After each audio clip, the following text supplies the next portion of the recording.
I'm going to take and put a 1.5 inch extension on the base of the mast on that Com-Pac 16 and just try it. That's about the most I can do without redoing my standing rigging. I've got this section of mast here, little piece. I'm going to cut a filler, and then I'll cut, the actual 1.5 inch piece. The filler is going to be 4 inches long. It's going to go up past my pivot bolt on the tabernacle, and when I drive this in, I'll re-drill my hole, and then it'll double the thickness where the bolt goes. This cross section is not exactly the same, and it may not be close enough to work, but I'm going to try it. But I'm going to just use my miter box here. I've got a carbide blade with a lot of teeth. That's like I don't know, 80 teeth, 100 teeth, whatever. And that cuts aluminum pretty good.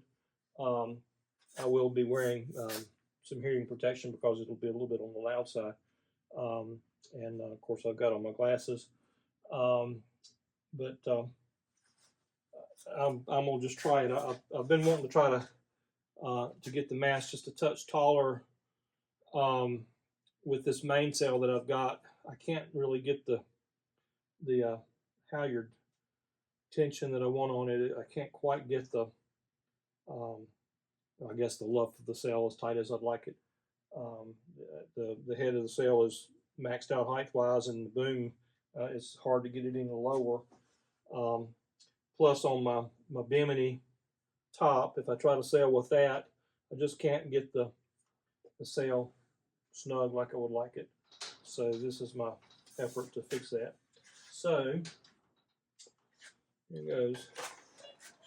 I've got to cut out this section right here, and I'll just use the remainder of this part for my reinforcing and to lock the two together.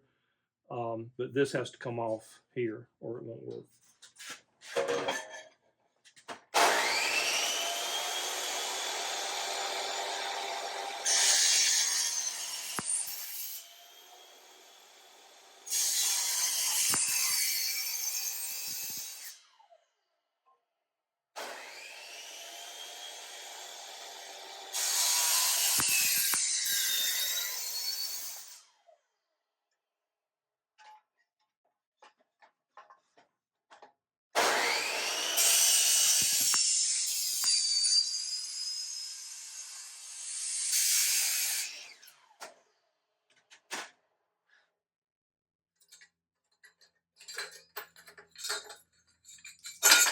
Okay, so you see what I'm left with there, and that'll be my little reinforcing piece.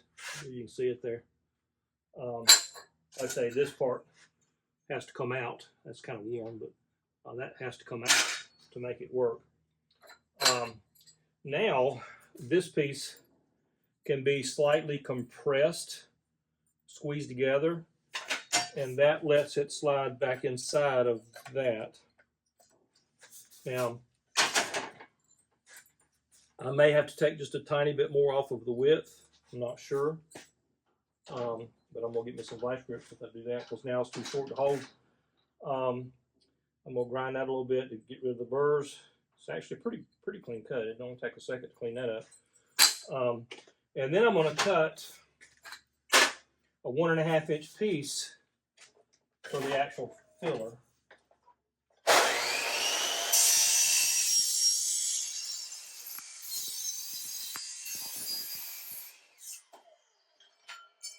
If I can get this to go together, even if it's not an absolute perfect match, it may still work because I don't have to worry about the luff groove. It doesn't have to necessarily have to line up with anything.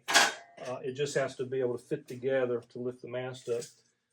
Ideally, I would want a cross-section mast cross-section that was exactly the same. And I've got a whole bunch of masts here, and I just don't have one that's a perfect fit.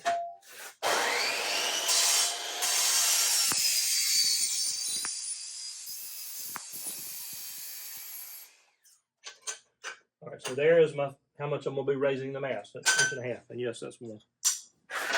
Sometimes just a razor knife works really good on aluminum for deburring.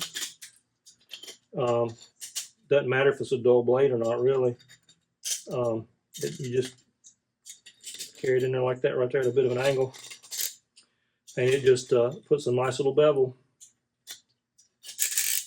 Gets rid of the burr and leaves just a tiny bit of a bevel.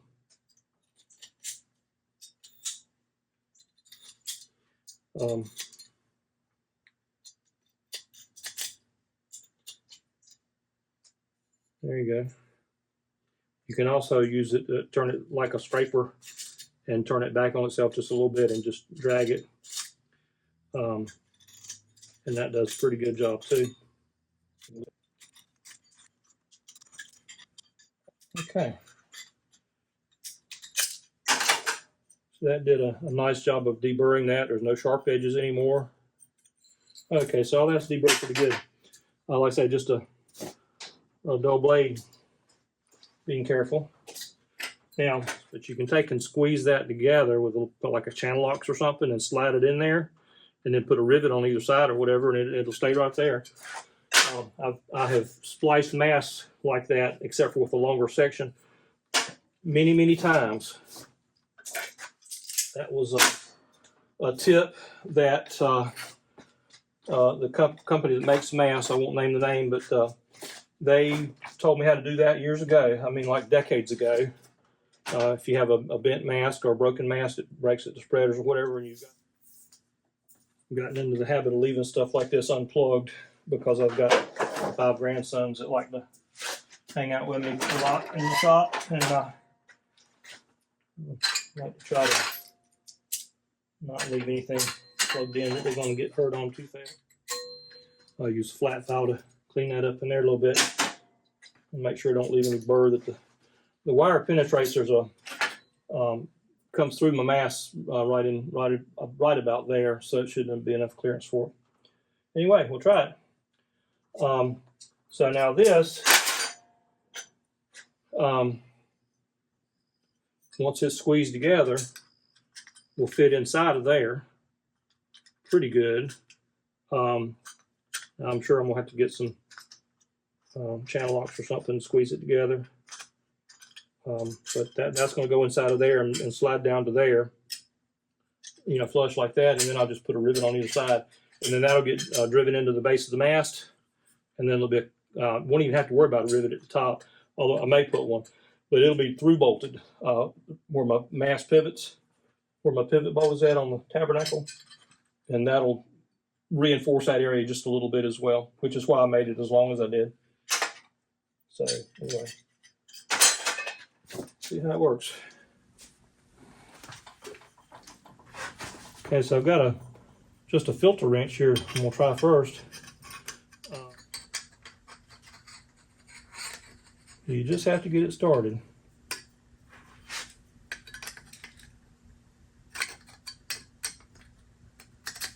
There you go. You see how that fits in there? I've just got it started. And then I'll just take and tap it down with a block of wood until it's flush. I can find something here to tap with.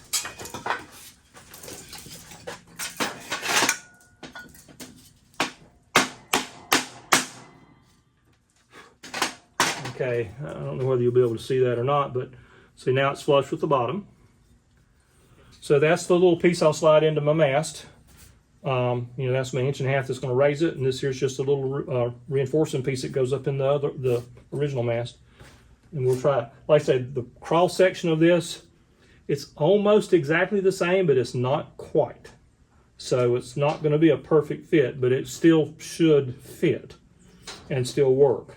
I don't have to worry about my, you know, the luff grooves lining up at all, because it's at the base of the mast where there's nothing else. So even though it may not be an absolute perfect fit, it still should work. Okay, so you can see there how it goes together. Sorry about the super bright sunshine out here this afternoon, but it's really bright and sunny, pretty warm. But you can see it's not an absolute perfect match as far as the shape, but the insert, you know, fit relatively snug on the inside. You know, I had to just kind of drive it in lightly. I've got it marked for drilling my holes, and I just used the old mast step right here to align the grooves, and then I just sighted down that, and I can tell that they're in line with each other. See if you can There you go, and then my little slot, you know, for my wire to come through. So what I will do, the first time I use it, I'm not even gonna rivet anything together. Well, I may rivet the base. I'm not gonna rivet it to the mast itself. I'll let the bolt, my through bolt, hold it in place until I have tried it a time or two and make sure that I like what I've done. That way, if I decide to change something, I can just take the bolt out and pull this back out. And then if I like it, then I'll come back and, you know, and pop a couple of rivets in it as well, so that the piece doesn't move around whenever it's being trailered or whatever. So I won't lose it or whatever. But I'm gonna try that. I've got enough adjustment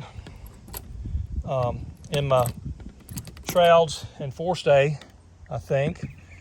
And I think I've got just enough height here in this tabernacle here, or the mast step, for it to work being raised out high, because that's going to put the bolt up higher. But I think it'll still make the pivot. That's the only thing I haven't tried yet. I've got to stand the mast up to see if that's going to work.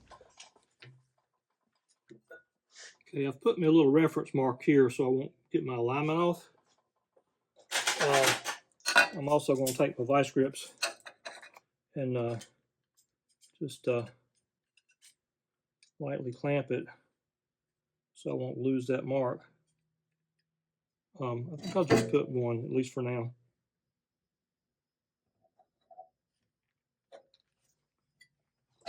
Helps if you plug them in.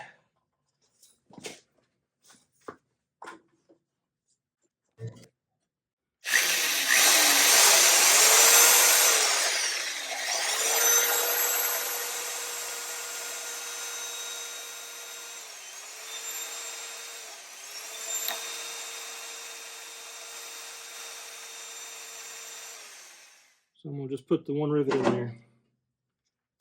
Once I get the mast stood up and all that, and get my mast step bolt tightened down, if I see that I've got enough room to put a rivet on the sides, I may do that. But for now, this one will be enough.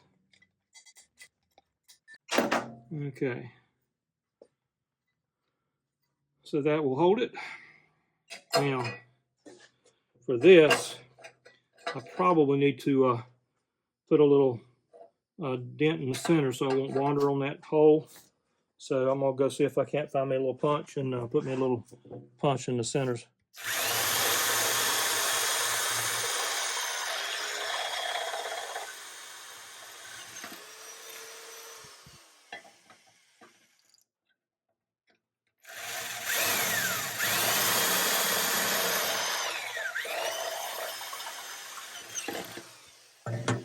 It's also really good to put a tube sleeve inside the mast so that when you tighten your bolt, you don't compress anything at all.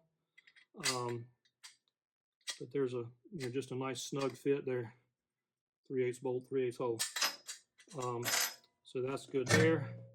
Now I'm going to gently run this through. Make sure I'm lined. Just make sure I'm lined up from one side to the other. That's good. So now that's ready to go on. There you go. Yeah, those rivets are going to clear fine. When this thing is all the way up like that, I think it'll stand up. If it doesn't, what I do, I'll cut a little bit of a bevel off of this part of the mast right here to give it clearance as it's going up. It doesn't really affect anything once it's standing, because it's got plenty of meat here for it to rest on.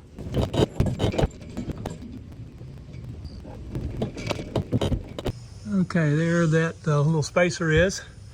Like I say, it raised the mast up 1.5 inches. It seemed to work okay. I did go ahead and bevel that front lip under there. I did that before I even tried to stand the mast up, because that's pretty commonplace to do that on the mast anyway. The left groove does line up, but as far as vertically, but the mast section I used was a bit smaller. But it seems to work perfectly fine. Everything should work well.